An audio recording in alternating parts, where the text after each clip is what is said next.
So the title of this video is making an ADES tap wrench. So what is an ADES tap wrench? Well, that is an ADES tap wrench. Tap goes in there, like that.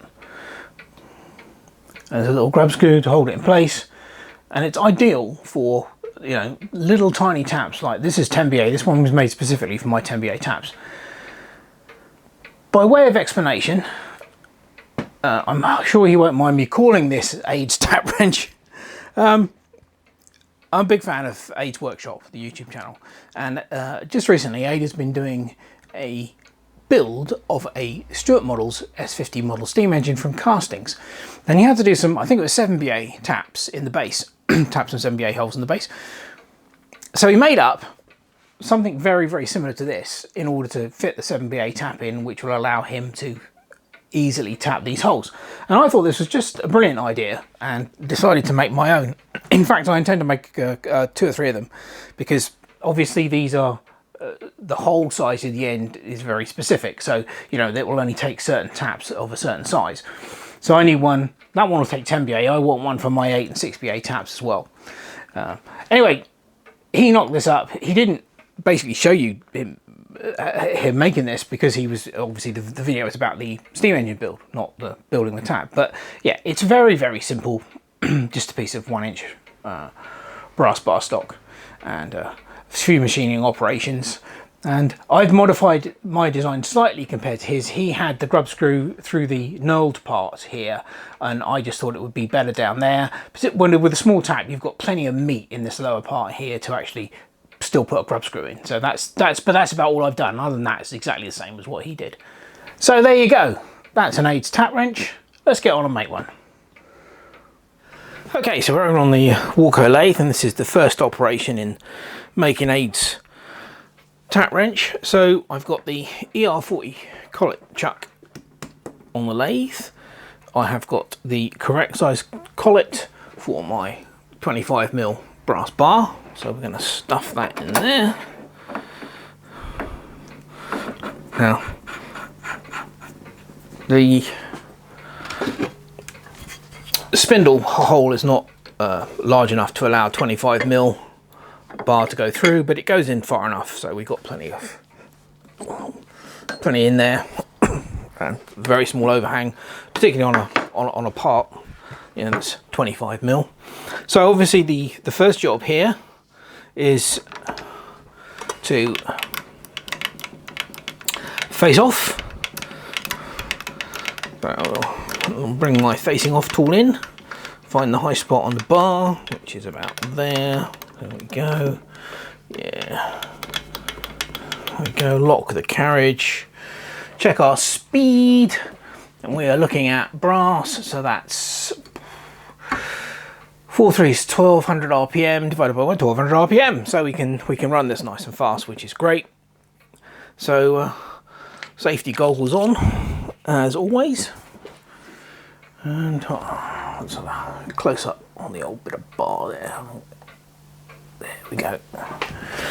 Right, we're off. That's nowhere near fast enough. That's more like it. Let's have a look. It's going to be a bit of chat to start with. It's an interrupted cut.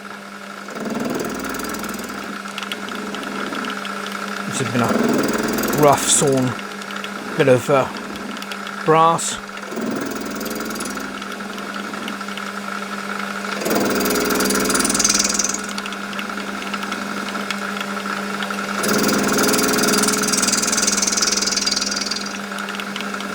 But it won't take us long to get through that.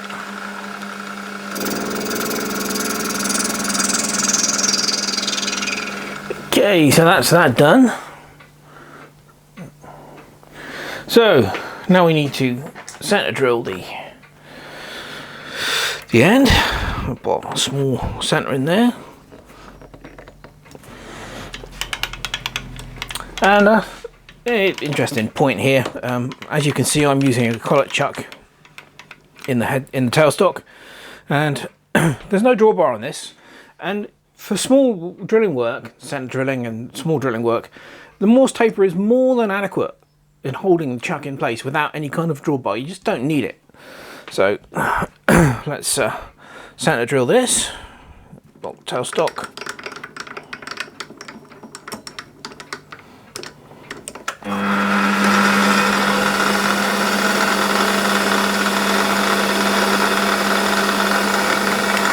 There we go. Center drill done.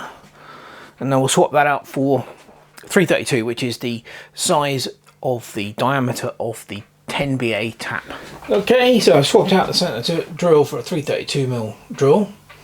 Now, I'm using the highly technical method here to get my depth correct on here, of making a mark on the drill bit to the depth I need to go in. Yeah, sometimes, you know, simple basic actually works quite well. Okay, we'll have the lathe running flat out for this.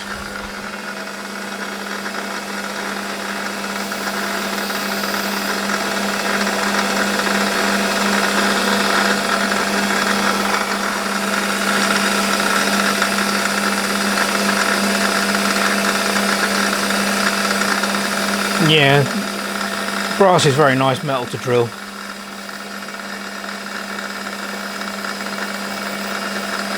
And there we go.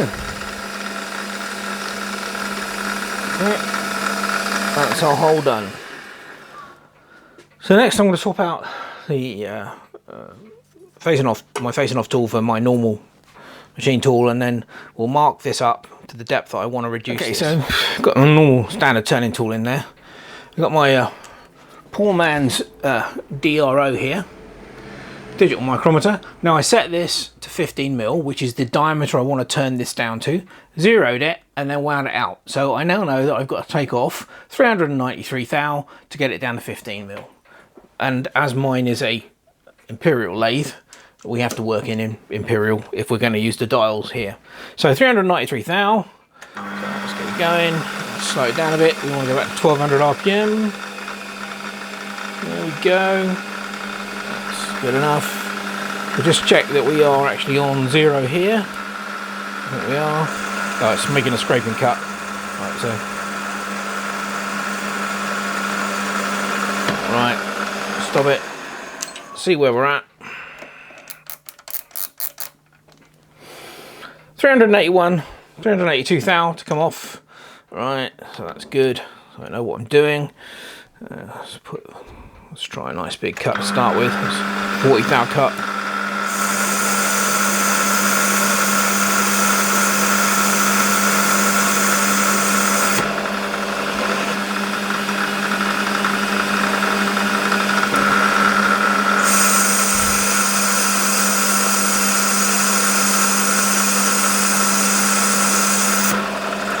Right, so that's 80 thou, so we should in theory be down to about 300 thou to come off now.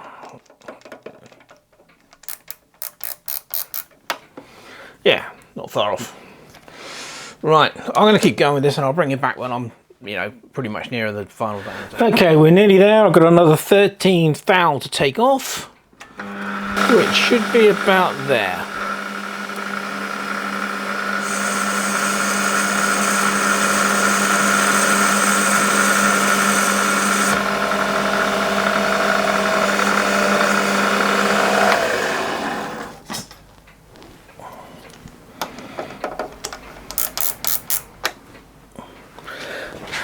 Yeah, pretty good. Don't get much closer than that. That's good enough for me. Right, so we'll just square off the shoulder.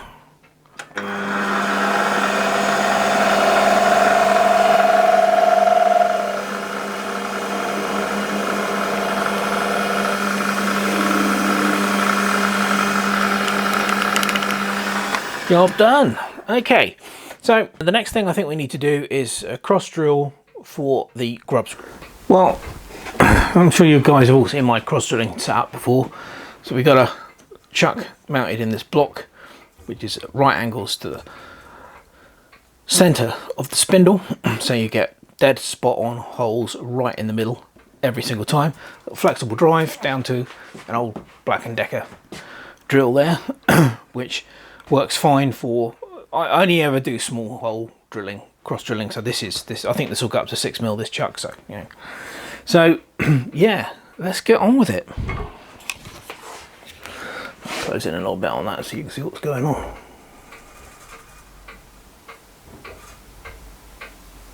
There we go. Right, so off we go.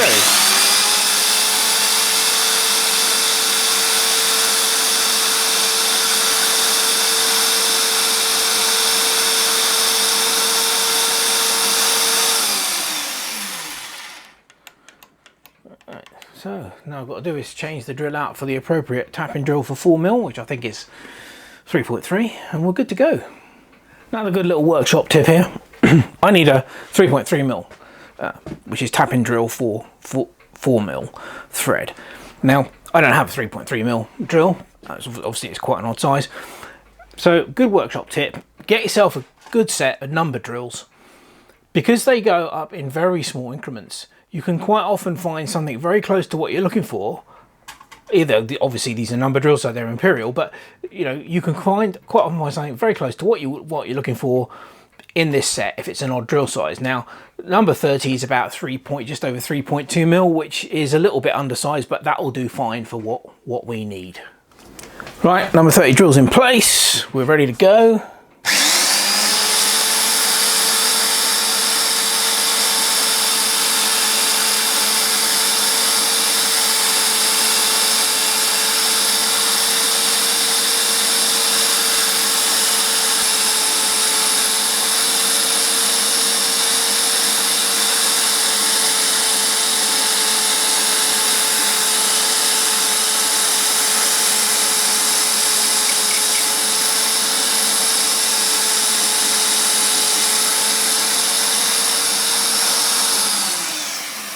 There we go, job done. Okay, now we're trying to make it look a little bit pretty, so we're going to put a bit of a knurl on, just for the bit where you grip it and turn it with your fingers. So we've got the knurling tool on there, and we'll give it a bit of a knurl. Now I always do my knurling really slowly, so I'm going to slow the lathe right down. And we'll tighten this up.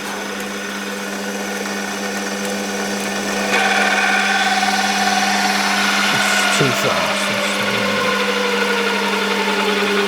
There we go, that's better. A little bit of pressure, I don't want too heavy a knurl. And then feed it slowly.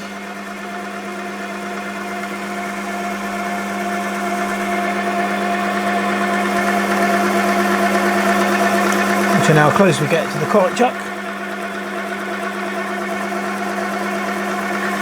Well, that should do the trick nicely. Let's wind it off. Yeah. There we go. Yeah, don't want too heavy a knurl, just a light knurl. That'll do the trick. Very nice indeed. Okay, so I've now got another one of the tools I made on the tool post here. Basically, this is just an aluminium block with some holes drilled in it, and it holds milling cutters, but these are radius cutters for the mill. I've got a couple in here at the moment, small one and a slightly large one. What I want to do is I want to put a radius on here and also on the other side, but I'll need to swap it around to do that. So that's what this setup will hopefully do.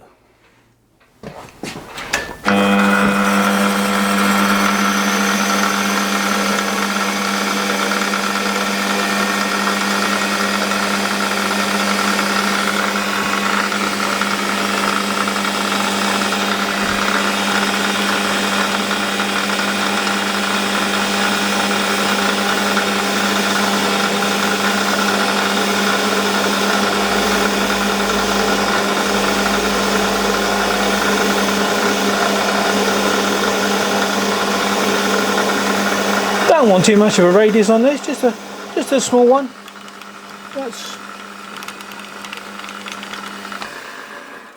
That's absolutely fine. And then we'll do a similar one on the corner of this larger diameter here.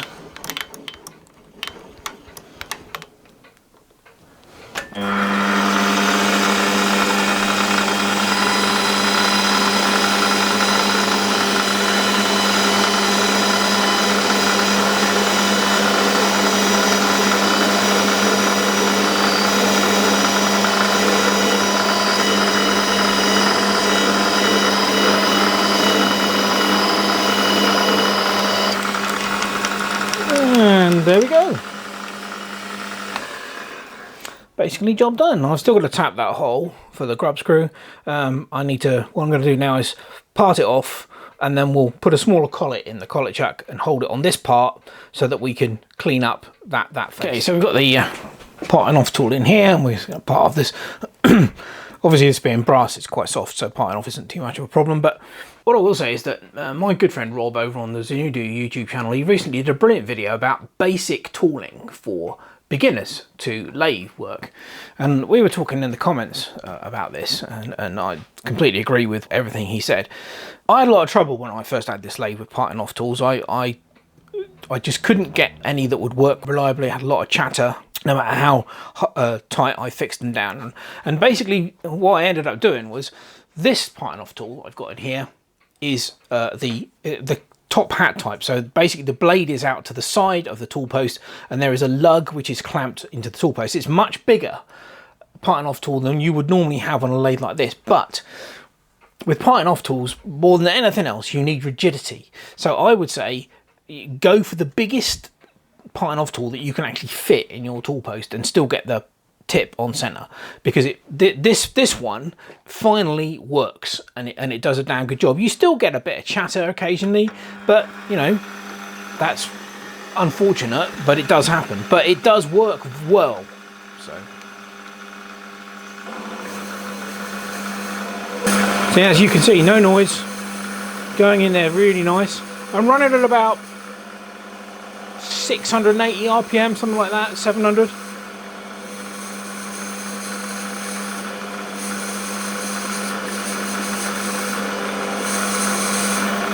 And I do pause while I'm doing this, because obviously, you know, the metal will get, when you're using a shear tool like this, the metal gets really hot, so you know, it helps let it cool down a bit.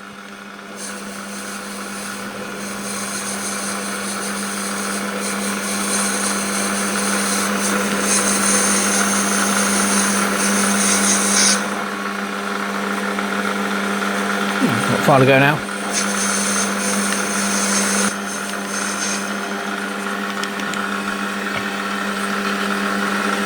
Make sure you've got plenty of enough blade to, you know, to go the whole distance.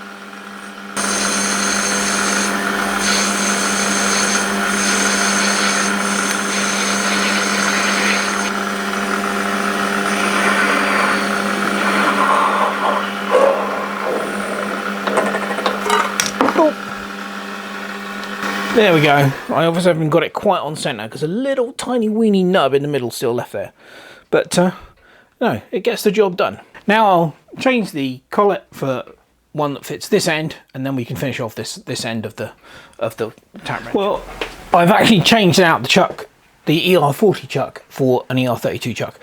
I don't have very many ER40 collets. I really bought them so that I've got from, I think ER32 stops at 20 mil, something like that, maybe 25.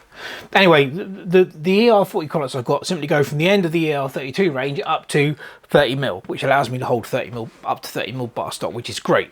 So changed it out to the ER32, so that it's now in the correct size collet. I want this piece here to be 13 mil thick. I measured up before I put it in the chuck, and I know I've got to take 40 thou off, skim this 40 thou to get that down to size.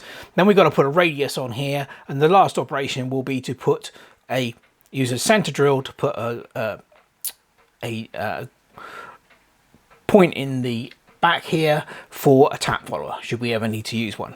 So I'm going to use the dial on my carriage to roughly get me to the 40 thou that I need to skim this down to. So here we go. Let's come in a little bit closer on it so you can see what's going on. There we go. Right. So this is my 0.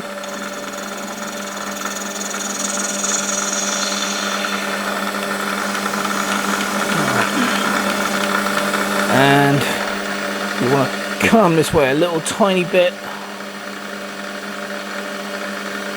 Right, that should be enough.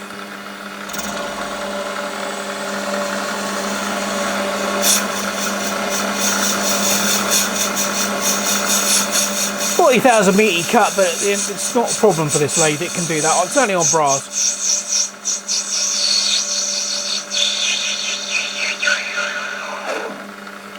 Right, so that's that done. Now we need to put the radius on it. Okay, so I've swapped out the standard tool post for my block, which has got the radius milling cutter in it. So we just need to put a slight chamfer on this edge here. Not sure whether I'm going to have to extend this out a little bit because I think I'm going to have some clearance issues. But yeah, we just need to put a radius, not chamfer, a radius on this edge to match the other one.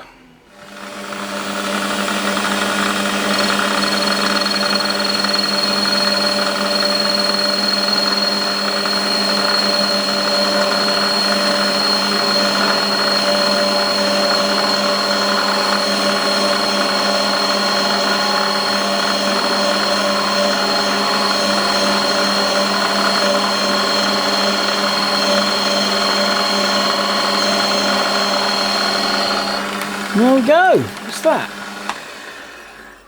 Job done, lovely. So all we've got to do now is centre drill the middle. Bring the centre in.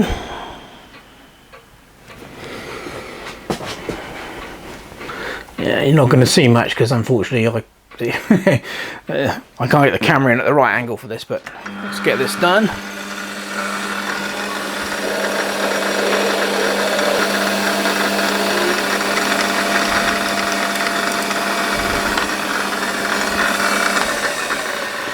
And whip round with the nougat, take off any burrs. Yeah, very nice.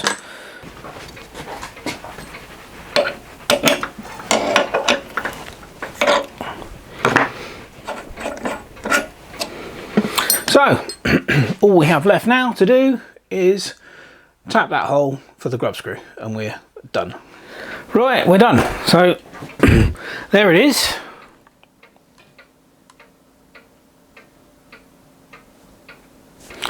One ADES tap wrench.